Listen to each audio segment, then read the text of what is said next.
Hola, buenas tardes. Mi nombre es Leticia y hoy te voy a explicar cómo redactar una propuesta de...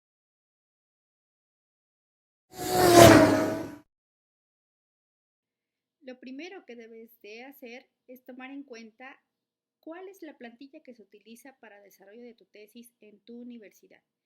Primero debes de familiarizarte con ella. Por lo regular, a nivel nacional, las plantillas que se utilizan son bajo LaTeX o bajo Word. Elige en la que más te acomodes, pero si es un trabajo científico, te recomiendo que utilices látex. La letra es muy pulcra, el formato se ve muy arreglado y te realiza automáticamente referencias cruzadas. Eso no es sencillo de aprender, pero tampoco es nada. Pero si en especial lo que tú utilizas es una plantilla de látex, te recomiendo que descargues el compilador más actual de látex y que descargues el editor que más te acomode. Hay unos muy bonitos bajo Unix, pero también hay unos muy elegantes bajo Mac o bajo PC. Siempre te recomiendo TextMaker, pero puedes utilizar cualquier otro de tu preferencia.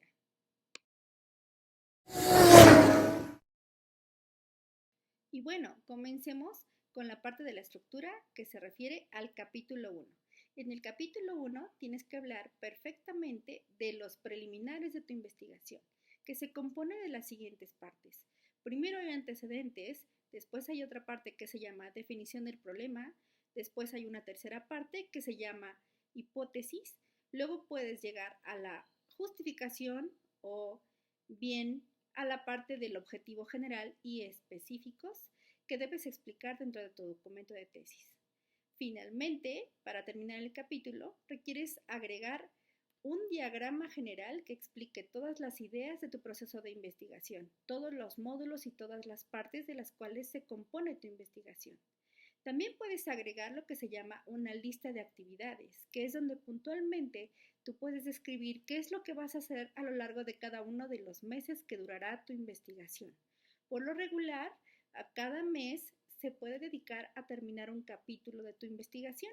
Entonces debes de hacer una programación aproximada de lo que dura tu investigación de tesis, si dura año y medio o si tienes 3 semestres o si tienes 2 años y ajustar esos tiempos para que empalmen dentro de esos 2 años o dentro de esos 3 semestres.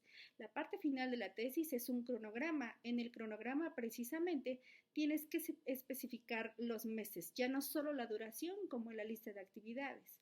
Recuerda que cada uno de tus capítulos siempre deben de comenzar con un párrafo de apertura donde le des la bienvenida al lector y le expliques a grandes rasgos qué es lo que va a ver en el capítulo. Y también debes de colocar al final un párrafo de cierre. El párrafo de cierre le dice a los lectores qué fue lo que a grandes rasgos ellos podrían haber visto o aprendido en ese capítulo.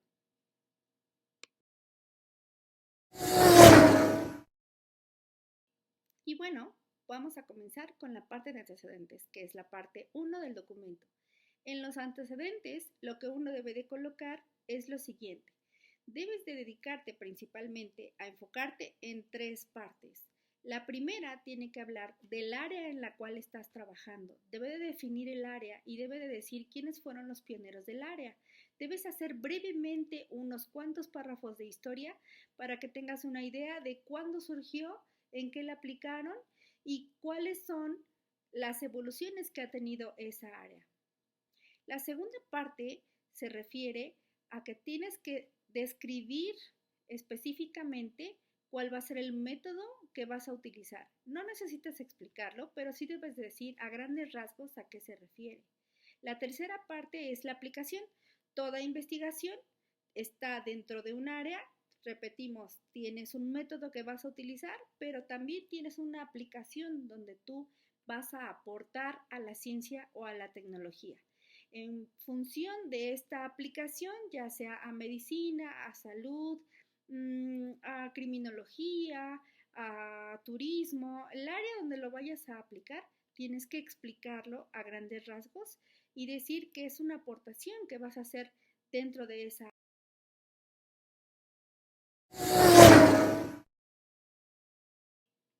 La parte 2 del documento se refiere a la definición del problema. Y por lo regular nos ponemos a leer unos conceptos donde nos dicen cómo definir un problema, pero aquí te lo digo rápidamente. Para definir un problema necesitas primero identificarlo, es decir, ¿qué es lo que no existe? ¿Qué es lo que se requiere? ¿Cómo es que se hace de manera tradicional? Y entonces tú puedes decir, tradicionalmente yo estoy cobrando algunos artículos, por ejemplo, de un Oxxo y los estoy cobrando con código de barras. Y lo que no existe es un nuevo sistema que lo haga, no sé, de manera por peso, por decir. Y entonces es lo que tú vas a aportar y entonces puedes decir, esto es lo que no existe. Y entonces esa es la definición de tu problema.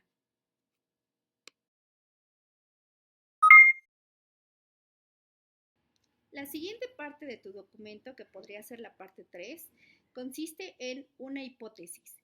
La hipótesis, por lo regular, se compone de dos partes. La primera parte es donde tú debes de señalar los hechos, es decir, yo sé que existe un método X que puede reconocer rostros. La siguiente es que puedes decir, yo existe cierta técnica que me permite identificar diferentes tipos de rostros. Entonces ya tienes definidos tus hechos. La segunda parte es lo que tú quieres hacer, lo que estás hipotetizando y lo que vas a probar. Y entonces tienes que decir, la hipótesis consiste entonces en que se pretende desarrollar el sistema X bajo la técnica fulana para aportar en el campo mengano. Y entonces tú ya tienes una estructura para redactar tu hipótesis.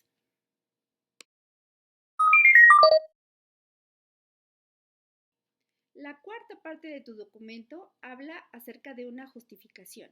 En la justificación tienes que indicar por qué va a ser necesario lo que tú vas a hacer, a quién le va a servir, quién lo va a utilizar finalmente, porque tú como programador, bueno, en el contexto de la programación, que es donde yo trabajo, es que vas a decir qué es lo que tú vas a programar y en función de quién va a ser mi usuario y a lo mejor a quién se lo podría vender.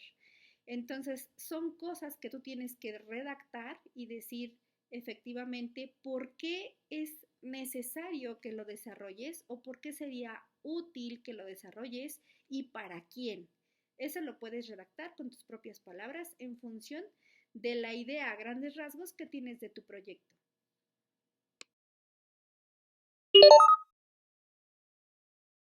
La quinta parte consiste en un objetivo general. El objetivo general de una tesis, por lo regular, inicia con la parte de implementación. ¿Qué se va a implementar? Entonces tú tienes que hacer una redacción con un verbo infinitivo y decir, implementar un sistema reconocedor de X cosa o clasificador de X cosa que va a utilizar el método específico. Tú debes de colocar el nombre del método que vas a utilizar. Si son redes neuronales, si son lógica difusa, si son algoritmos evolutivos, debes de mencionar el nombre del método, al menos eso debes tenerlo en presente. ¿Y para qué lo vas a utilizar? Entonces, toda esa frase tiene que decir, entonces, finalmente, implementar un sistema reconocedor de rostros con el método de filtrado CANI o filtrado Sobel para mejorar la identificación de personas que ingresan a un laboratorio o para mejorar el registro de huellas digitales en un acceso a una escuela o a un hospital, etcétera, etcétera. Entonces aquí te doy algunos ejemplos para hacer la redacción de un objetivo general.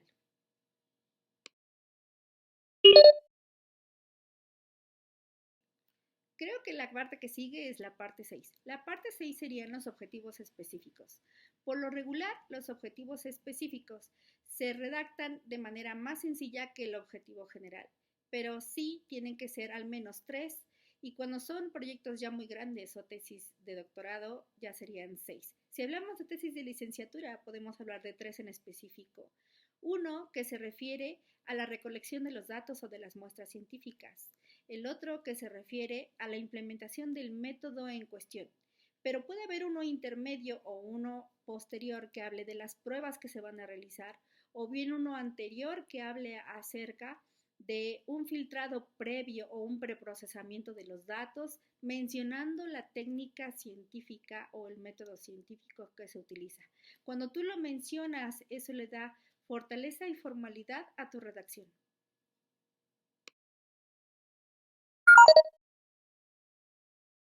La parte 7 habla acerca de un diagrama general. El diagrama general nosotros debemos de estructurarlo de tal manera que tengamos una idea de cómo voy a partir desde la recolección de mis datos hasta que ya estoy en la fase de pruebas. Entonces, si tú por aquí tienes un módulo que habla de la recolección de datos, uno por ahí más adelante que habla de un preprocesamiento de datos y luego otra parte que habla acerca de la implementación del método, donde finalmente tienes a lo mejor una interfaz y después una parte de pruebas, si te das cuenta todos los módulos los puedes encajar con ciertas flechas y aparte obviamente puedes agregarle colores, puedes agregarle gráficas muy sofisticadas, puedes agregarle interfaces de tal manera que tu diagrama se vea bastante profesional, que se vea con un tipo de fuente de letra pues colores, evitar colores chillantes, un buen tipo de letra, un buen color de letra, evitar combinaciones fuertes y colocarle un poco a lo mejor de biselados o de perspectiva 3D para que el diagrama dé una mejor idea de todo tu proyecto. Pero dentro de esta sección es necesario que también incluyas una explicación del proyecto. Yo lo que le digo, por ejemplo, a mis estudiantes es, toma el diagrama y haz de cuenta que me lo estás platicando a mí, pero no podemos utilizar frases coloquiales, tenemos que redactar de una manera más seria.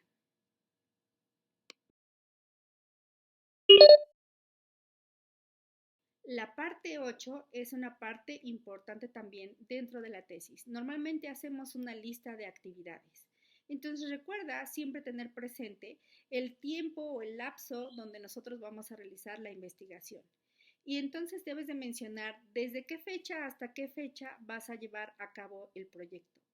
Tiempo después tienes que hacer una lista de actividades. La lista de actividades puede ir en función del número de capítulos de tu documento de tesis y cada una de las actividades debe de tener un nombre completo descriptivo, puedes hablar de los capítulos, y tiene que tener una duración. Yo te recomiendo que la duración sea en meses. Por lo regular, las actividades más pesadas puedes agregarles 2 meses o hasta 3. Y la mayoría de las actividades, desde las iniciales, pueden tener un mes solamente.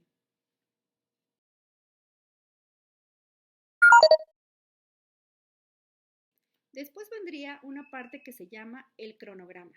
El cronograma de actividades es necesario que también lo expliques como la lista de actividades. No solamente es colocar la tabla, perdón, o colocar el cronograma, sino que a cada uno de ellos le tienes que agregar una explicación textual acerca de qué se trata.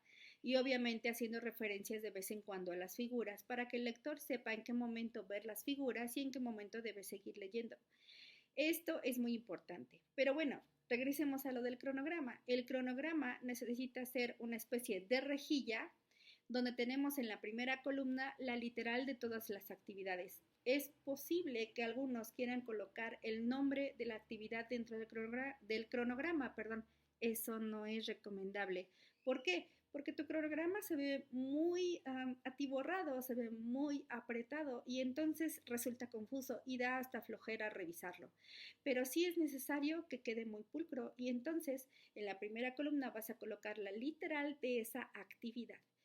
Tomando en cuenta entonces la duración, te recomiendo que cada una de las columnas sea una rejilla cuadriculada, donde cada una de las rejillas va a representar en algún color la duración de esa actividad. Y entonces vas a tener diferentes colores para diferentes actividades. Eso se ve muy elegante.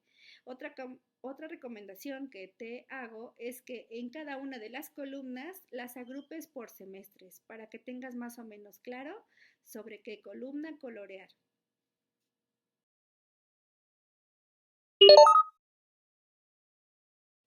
Finalmente, el último elemento que debe de tener tu propuesta de investigación es un apartado de alcances y limitantes. Los alcances de una tesis, por lo regular, se solicitan en función de cuántos datos vas a muestrear, de a cuántos usuarios podrías beneficiar y también de qué métodos vas a cubrir o a lo mejor qué enfermedades vas a detectar para tener una idea de hasta dónde tienes que hacer. En cuanto a las limitantes, puedes decir si los datos son pocos, lo puedes colocar dentro de las limitantes. Si las enfermedades a detectar son pocas, también lo puedes colocar dentro de las limitantes. Si tu tiempo de muestreo es solamente de pocos días, también lo puedes mencionar. Si tiene que ver con pocos elementos del espacio, también lo puedes mencionar. Entonces va en función de qué tan grande sea tu investigación, digamos, en función de los datos o qué tan reducido se encuentre tu disponibilidad de datos. Y entonces puedes jugar colocando algunas cosas en alcances y algunas cosas en limitantes. Un ejemplo sería alcances. Solamente se va a investigar 200 muestras para estudiar los movimientos de la bolsa. Limitantes. Solamente vamos a hacer el censado de 5 empresas que están cotizando dentro de la bolsa. Y entonces, listo, ya tienes terminado tu último apartado de propuesta de investigación.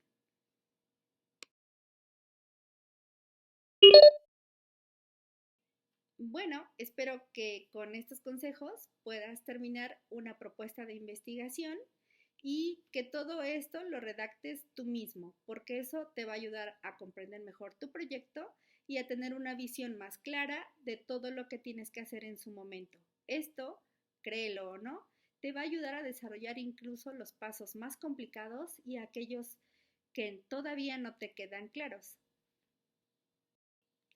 Mi nombre es Leticia y espero que este video te haya interesado y te haya servido. Gracias por ver.